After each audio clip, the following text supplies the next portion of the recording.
Guru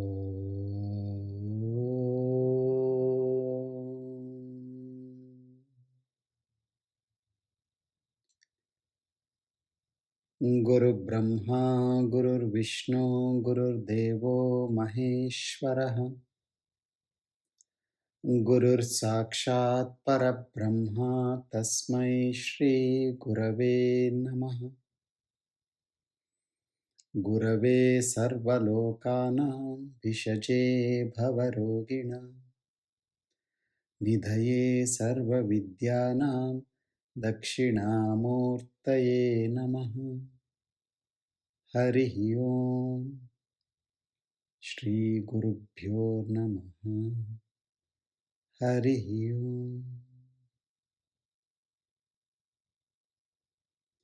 Om Purnamadah Purnamidam Purnat Purnamudachyate Purnasya Purnamadaya Purnameva Avashishyate. Om Shanti Shanti.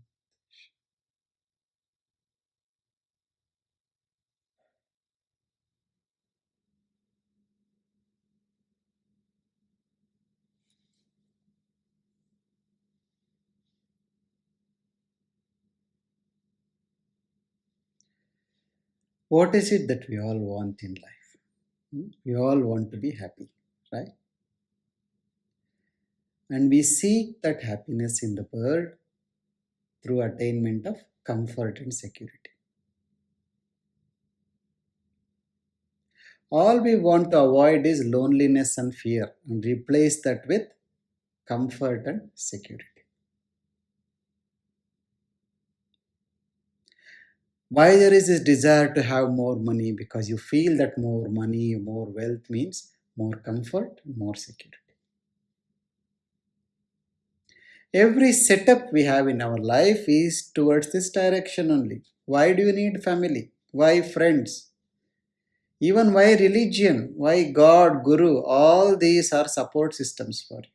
Because you feel they will give you comfort and security and prevent you from feeling lonely and afraid. Isn't this?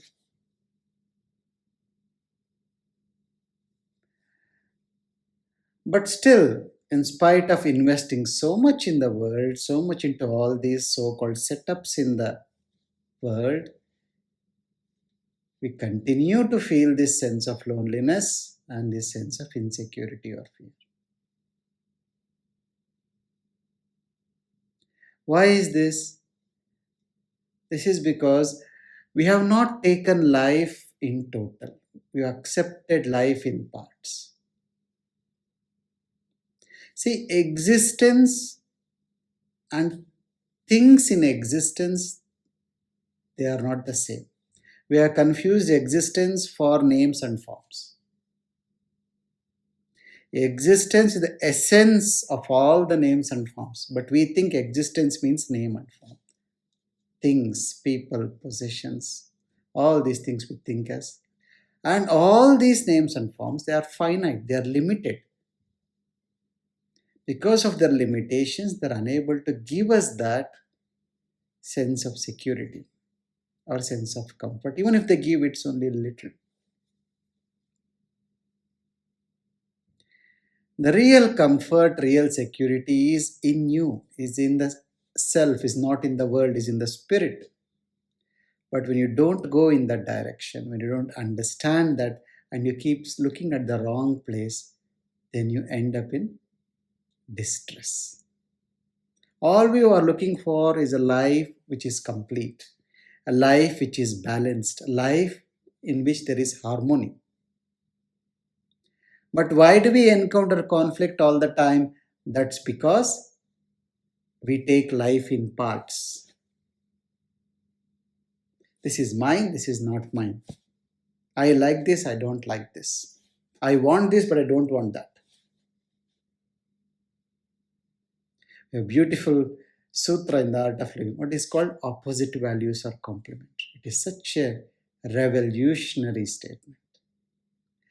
When you learn to accept the whole, not just the parts, when you learn to embrace the opposites, then you have learned the art of living. See, today we're going to see a few shlokas where the Rishi focuses, emphasizes on this, emphasizes on the different aspects of existence and says, don't just pick one, pick everything. Embrace everything and move through that. And that is harmony. That is when there is no conflict. See what I'm saying? So we look at some 6 shlokas today. In the first 3 shlokas, the Rishi speaks about where you should focus in life. The next 3 shlokas is just what is the area in which you need to focus your action. And these 2 aspects of our life, very practical aspects of our life, Krishna has elaborated more in the Gita. The first aspect he has elaborated in a chapter called Jnana Vijnana Yoga. And the second aspect he has emphasized in the chapter called Kshetra Kshetrajna. So, the first aspect, we look at the first set of shlokas. And before that, what did we see last time? Last time we looked at the shlokas which we completed, the first 8 shlokas. It started out with a bang saying that Ishavasya idam sarvam yat kinchit jagatyam jagat. We think God is within us, but we are living inside God. God permeates everything. We are within God. Ishavasya idam sarvam. Everything. Whether you like it or don't like it, whether you want it or don't want it, divinity permeates that. Tena tyaktena bunjita. One who knows how to renounce, he can only enjoy this play. You are watching a movie, you are watching a drama, and then if you are able to dissociate yourself from the characters, you are able to enjoy it more. Or you are going on a giant wheel or a ride, a thrill ride. What do? When the ride reaches the peak of its thrill, most people tend to hold on to the bar and close their eyes tightly, just so it finishes so quickly. But one who is able to let go, he is able to enjoy that. Otherwise, you live in fear. The mind is always afraid of losing itself, so it always wants you to hold on tightly. This holding on tightly is attachment. And wisdom brings you to the state of letting go. Tena tyaktena bunjita. Being in the world, engaging with the world totally, but not attaching to anything, not clinging on to anything. Is tena tyaktena bunjita. Magrudah kasya sviktana.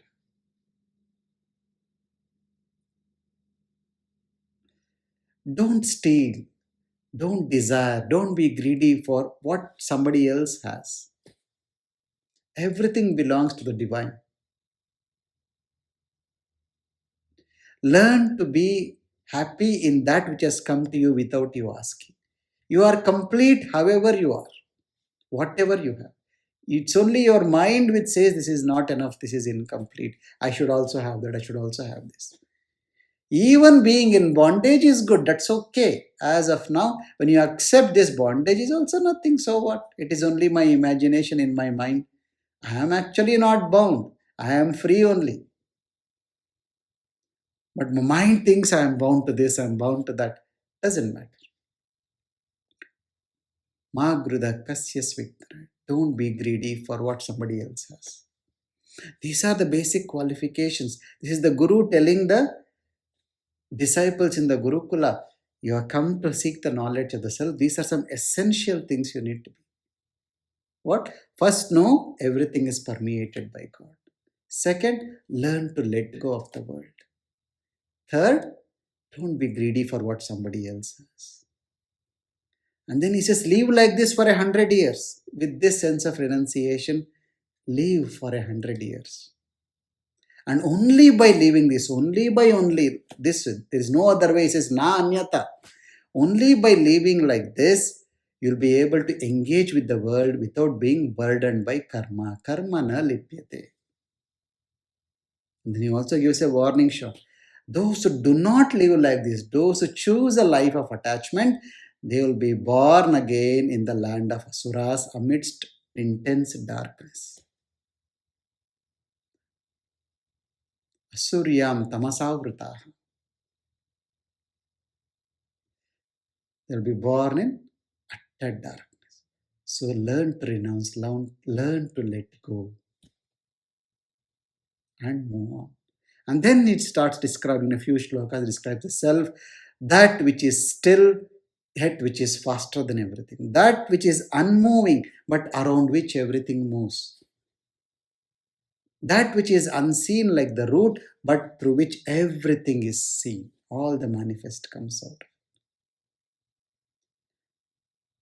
And then it speaks about that dhira, one who is able to see this one principle of divinity in everything. He has no aversion. Na vijugupsate. See, anything you take as yours, there is no aversion to it, isn't it? The food which you eat, when it is in your stomach, are you averse to it? It's part of you. But once it comes out from this end or the other end, it becomes, you become averse to it. It is not. The hair is on your head, you're okay. But the same hair falls in your plate, you see in your food, you are averse. Anything that is part of you, when you accept it, it is mine, it is me, there is no aversion. But when this whole world, you believe that it is me itself, I am only permeated this whole world, then where is the aversion? Where is moha? Ka soka ka moha, he says. Where is moha? Where is misery?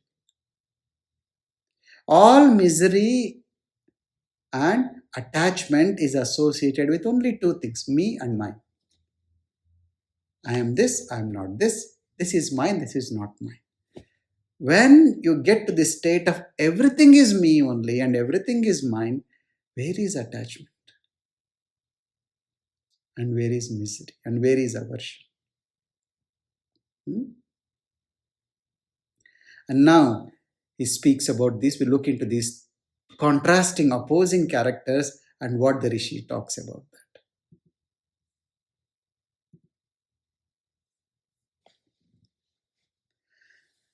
Andatamah pravishanti ye avidyam upasate tato bhuya ivate tamoya u vidyayam rataha.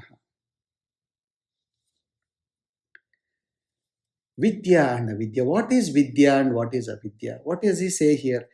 Those who embrace avidya, they fall into darkness. But those who embrace vidya alone, they fall into greater darkness. So what is vidya and what is avidya? The knowledge of the world is avidya. Knowledge of the self is vidya. The same thing we can call it science and spirituality. The knowledge of the object is science, knowledge of the subject is spirituality. Action and non-action. All those which appear contradictory, different aspects, they are actually two sides of the same coin. If you try to hold on to one and ignore the other, then you will end up being nowhere. Spirituality is all about you, the subject. Science is all about the external, the object. Objects are defined by name and form. Subject is a presence, is the witness. Names and forms are different. That's why there is duality, there is multiplicity. But the seer is one. A proper vision of both of them. Both are aspects of same existence. Which he says in the other one. One end is for vidya, another for avidya. Anya deva ahuhu vidyaya, anyad ahuhu avidyaya. Iti shushru ma dhiranam, yenastad vichachakshire. If you hold on to vidya alone, it takes you to one direction. If you hold to avidya, it takes you to another direction. Thus, we have heard from the wise men. If you hold on only to the material aspect of existence, You will have some thrills, some joy, some comfort, some security, but after a time you will see that life is meaningless. A life without knowledge, life without just completely filled with objects becomes very immature, very ordinary. That's why you can see people who are extremely rich also don't seem extremely happy. If enormous amount of wealth and prosperity you think will bring contentment, why you see such big scams and corruptions? The high ultra rich are involved in ultra big scams and corruption deals. Isn't it so? Fraud, corruption, depression, suicide, all these are seen even in the very elite, so-called elite. Why? Because you thought by accumulating too many things, I will reach somewhere, but you see that you reached nowhere. By accumulating material things, nothing will happen. The life will be very bland. After a while, it will lose all significance. You don't know why you are earning, you don't know why you are holding, you don't know what you are going to do with it. You also don't know how you are going to spend this, but you continue. You can't let go. But on the other hand, if you say, oh, this world, this money is evil, pleasures are evil, then also you have missed the point. This body is a bondage, this mind is a bondage. Well, without the body, where will you progress? Without the mind, where will you understand that this is all a bondage also? So, this is also important. You cannot hold on to one and let go of the other. See, in life, you cannot escape action. You think, I'm only going to be a witness, I'm just going to drop all actions. It is not possible. Enormous amount of activity is happening right this moment, isn't it? Right now, you think you are sitting and doing nothing, but see, the blood is moving in your body with enormous force. Your food is being digested. So many cells are born, so many cells are dying. So much activity is happening in this very body. And imagine how many bodies, how many plants, animals, insects, enormous amount of activity is happening. And that activity is supported by the existence. So, as Krishna tells in the Gita, one who sees action in inaction, inaction in action is the really wise. You cannot separate both.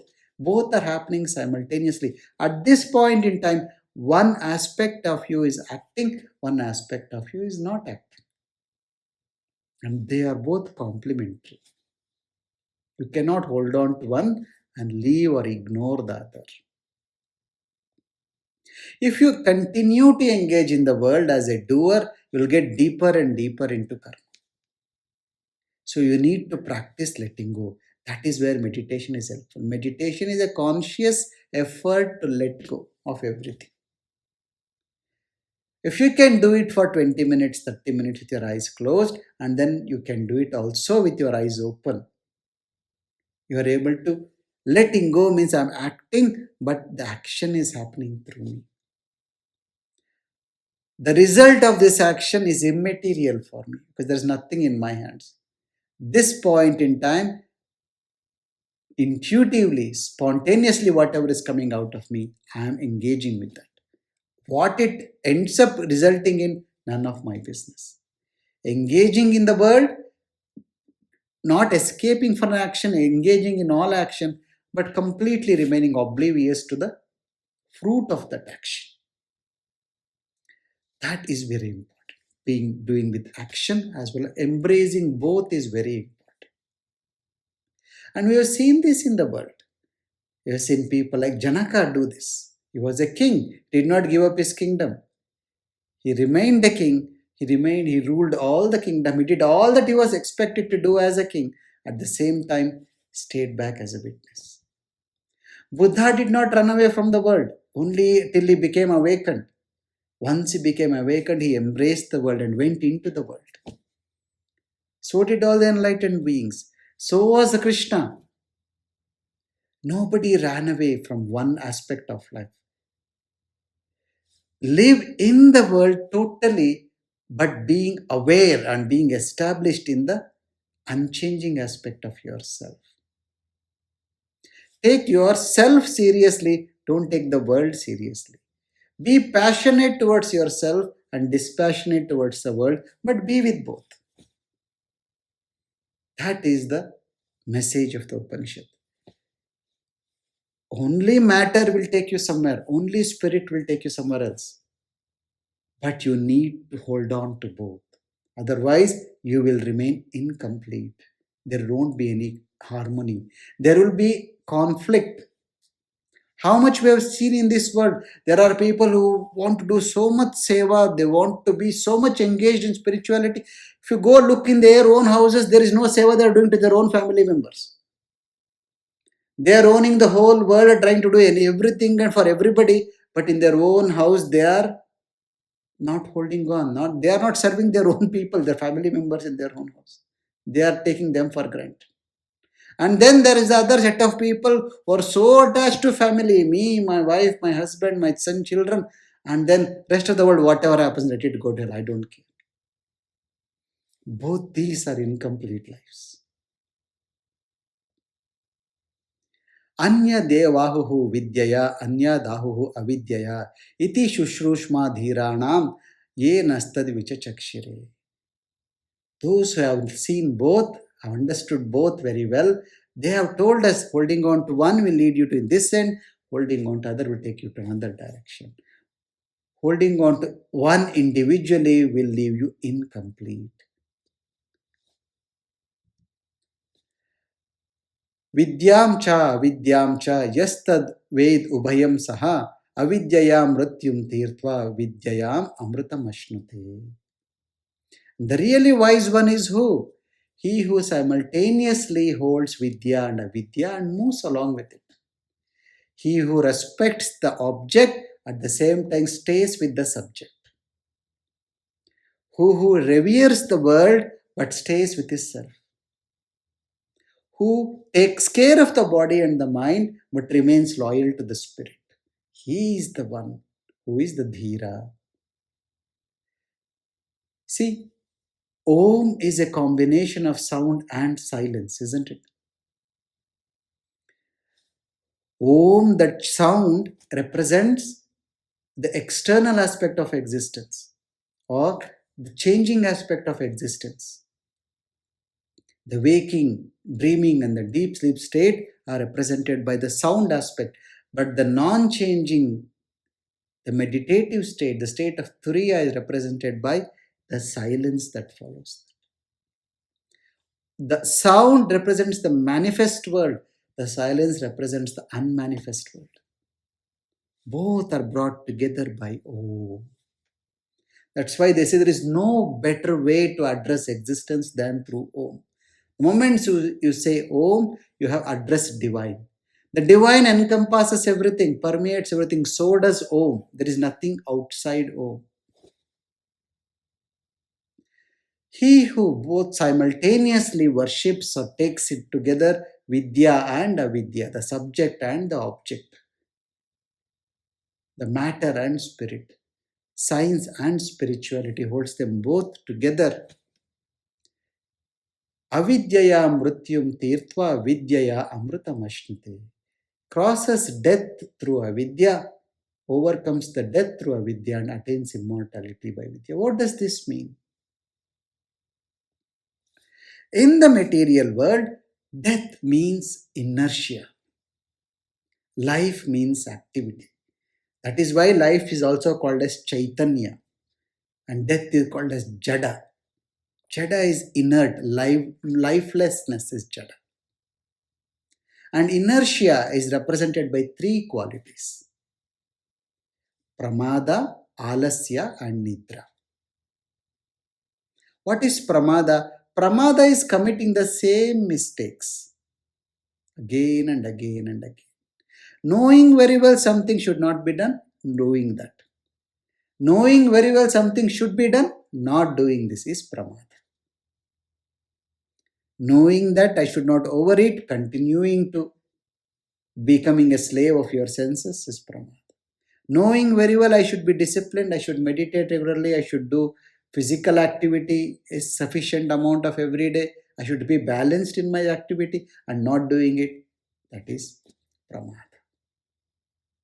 Alasya, laziness, procrastination, nidra. These three things symbolize the lifelessness aspects of existence. These are also called as asuri vrittis. Krishna in the Gita says alasya, pramada, nidra are the asuri gunas, the demonic characters. These are not divine characters. These are not divinity. So, how does knowledge of avidya help you to overcome this? How does engaging? So, when you engage in the world enthusiastically, holding on to your roles and responsibilities, you rise above pramada, alasya, and nidra. You see, whatever you consider mine, whatever you consider as your responsibility, there these things don't come. You are very careful, you are not lazy, and you don't be indifferent. Nidra means being indifferent to it. In Nidra, you are indifferent to the world. You are neither indifferent, you are nor lazy, nor you are committing the same mistakes again and again. So, engaging in the matter actively and with awareness will help you to overcome these three aspects of what you call as death or jada, which is pramada, alasya, and nidra. And knowledge of the self, of spirit, vidya will help you to become free, become immortal. How? Through overcoming avidya, kama, and karma.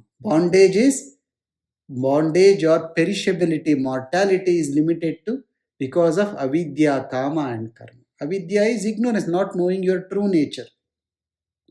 Not knowing that everything is encompassed by me, divine permeates everything, you get into this habit of me and mine, this is mine, that is not mine, then that gives rise to kama, desire. I want this, I want that, I want this, I want that. And kama leads to karma. Kama stimulates action. All desires propel action, and the action done wanting to get something or wanting to avoid something creates an impression, and you get stuck in that karmic cycle. As long as you're stuck in karma, you're bound to this body and you keep coming back again and again. You remain mortal. So, engaging in vidya actively makes you free and immortal. Engaging in avidya or the world actively will help you to overcome inertia. So, in this way, the Rishi says, embrace both together and engage with the world while being reposing in the spirit. And in a similar line, he then speaks about the field of action. Now he spoke until now about the action itself, where you should focus. Now he is saying, what is the field where you should focus? The scenery or the seer, the manifest or the unmanifest. Andam tamah pravishanti ye asambhutim upasate tato bhuya ivate tamoya u sambhutya rataha. Those who worship only the manifest, they enter into darkness. And those who worship only the unmanifest, they enter into greater darkness. Here there is a word about upasana. You know, the ritualistic practice of you do Guru Puja, you do Rudra Puja, you hold out a personal God, Ishta Devata. What does this upasana lead you to? So once again, in similar lines, it says, the worship of manifest will take you to one end and the unmanifest will lead you to another end. And those who worship the unmanifest and the manifest together, they overcome the fear of death to the worship of the manifest, attain immortality through the worship of the unmanifest. Sambhutim cha vinasham cha yastad eva ubhayam saha vinashena mrityum tirtva sambhutyam amritamashnute. Sambhuti means that which does not need a source, that which is self-sufficient, that which has come on itself. Asambhuti means that which needs a source to come. So the manifest world needs a source. It has to come out of something. That source is the Purusha. And the Purusha does not need a source. It is self-sufficient, self-illuminate. That is why it's called Sambhuti. So when you engage in Upasana, when you engage in the worship of the manifest, worship means adoring it with reverence, giving your time and attention to it. That is what true worship is, right? When you sit for a puja, when you are totally attentive to what you are doing, when you have got reverence to what you are doing, when you are fully with that, that is true worship. And this type of a worship, what we call upasana in the world, what does it do? That helps you to overcome the fear of death, because that brings in you a sense of security. This God will protect me, this Guru will protect me. So worshipping the manifest will help you to overcome the fear of death. And worshipping the unmanifest means staying with that pure consciousness as it is will make you become this. There is no making you, it makes you realize that you are already that. You are that. But holding on to one and ignoring the other is like paying attention to the roots and having no interest in the stem or the fruits or the flowers.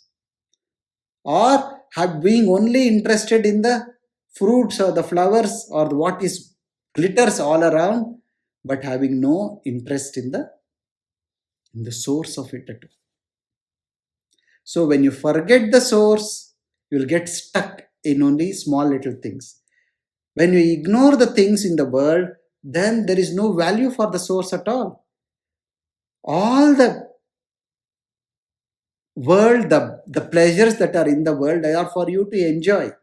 The senses are not useless things. The senses have been given to you in the world so that you enjoy everything. You see something nice, you hear something nice, you taste something nice, you touch something nice. You enjoy the world through these senses. But how? Tena tyaktena bhunjita, from a sense of renunciation. So engage in the world, enjoy the manifest, but with a sense of renunciation. At the same time, seek the source of everything and repose yourself in it. Keep that in your mind all the time, that I am the untainted witness, I am Niranjana. The divine which I am seeking permeates through me as well. It is through that divine all the actions are happening. The mind of the mind, the thought of the thoughts, that is the divine. That is me. So when I keep both these together, the manifest and the unmanifest, the scenery and the seer, the subject and the object, action and non-action, when I bring all of them together and walk in the middle path, I am free. Until enlightenment, Buddha lived in extremities. Before he left his house, he lived in the extreme prosperity. After he left the house, he lived in extreme depreciation, or what you call extreme poverty, you can say. But then once he realized, he brought everything together. Both together. He realized that they are not opposites, they are complementary. Opposite values are not contradictory, but they are complementary. It is ignorance which makes you to hold on to one and let go of the other. Hold on to both and then move in the middle path, and then you will be wise and you will be free. You will overcome the fear of death, you will not feel lonely. Real wisdom is when you are living by yourself and you don't feel loneliness. You see this? You don't crave for company, at the same time you don't feel lonely. You are by yourself, at the same time you are not lonely. You are engaged with the people continuously, you are not attached to anybody. That is wisdom. That is the wisdom the Upanishads are offering to you. They say if you hold on to one, you will end up in darkness. If you hold on to another one, you end up in greater darkness. If you want light, take both together, embrace both, and move.